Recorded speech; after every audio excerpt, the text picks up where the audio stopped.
If you're hungry, you never quite have the right coins for the snack you want. How does the machine know to send back anything fake? And keep track of how much you've paid? The machine deciphers coins with pinpoint accuracy. Light sensors measure the size, and electromagnets detect the metal type, identifying the coins in split seconds and sorting them into columns, diverting fakes to the reject chute.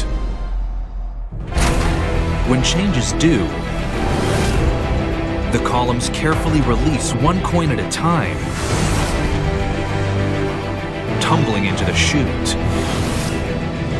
These 8-5 parts work together to count 15,000 coins a year and release your snack at the touch of a button.